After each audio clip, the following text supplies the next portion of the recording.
আসসালামু আলাইকুম। আমরা একটা মেশিন বানাইছিলাম, আপনাদের একটা ভিডিওর মাধ্যমে দেখাইছিলাম। তো সেই মেশিন থেকে আমরা একবার বাচ্চা বের করতে চাইছিলাম, কিন্তু একটা কারণে, একটা ঝামেলার কারণে সেখান থেকে আমরা বাচ্চাগুলো বের করতে পারি নাই এবং আপনাদের ভিডিও আকারে আমরা উপস্থাপন করতে পারি না যে আমাদের মেশিন থেকে কী পরিমাণ বাচ্চা ফুটে বের হইতেছে। তো চলুন, আজকে বাচ্চা ফুটে বের হইতেছে ইনশাল্লাহ, এবং সুন্দর বাচ্চা হয়েছে মাশাআল্লাহ। আমরা একবার চেক করে দেখছি, আপনাদের একটু দেখায় আসেন। তো এটা হচ্ছে আমরা কিনে নিয়ে আসছিলাম। এটা কিনে নিয়ে আসার পরে আমাদের এটা যখন না না হয়েছে, মানে মানে হয় নাই যখন, তখন আমরা এটা বানাইছিলাম। এবং এটার ভিতরে আমরা শুধু হ্যাচিং করি 3 দিন।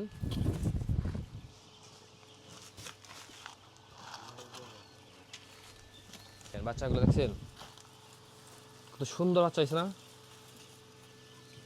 এই বাচ্চাগুলো আমরা নিচে দেখাই।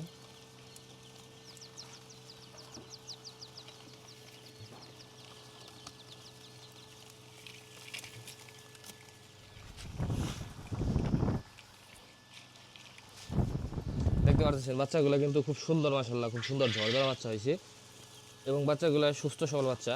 এগুলো কালকে রাতে থেকে ফোটা শুরু হয়েছিল, দেখায়। এগুলো কালকে রাতে থেকে ফোটা শুরু হয়েছিল এবং সকালবেলা দেখলাম যে আমরা ফুটা রয়েছে অনেকগুলো সুন্দরভাবে।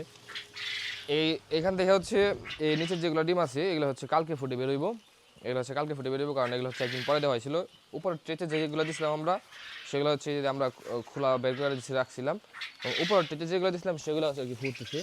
নিচেরগুলো এখনো শুরু হয় নাই, নিচেরগুলো কালকে শুরু হবে আর কি, বা আজকে সকাল থেকে বা আজকে কিছুক্ষণ পর থেকে শুরু হয়ে যাবো। যাই হোক, চলুন বাচ্চাগুলো আমরা এখন বের করুম। বের করে আমরা ওইদিকে বোর্ডিং রেডি করছি। ওই সাইডে বোর্ডিং, আমরা নতুন বোর্ডিং বানাইছি। এই সাইডে একটা বোর্ডিং চলতেছে অবশ্য, যেগুলো বয়স আপনার আজকে 8 দিন চলে। আর এগুলো নতুন, এগুলো আজকে জিরোর বাচ্চা আর কি। এবং এগুলার দিয়ে মানে জাতগুলা প্যারেন্টস যেগুলো, সেগুলো এগুলা থেকে বাচ্চাগুলো আর কি উৎপাদন করা।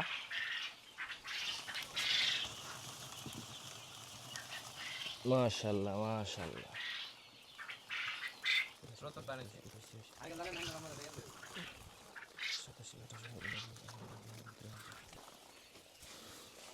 মানে আমরা কেবল বাচ্চা বের করা শুরু করছি, কারেন্ট চলে গেছে।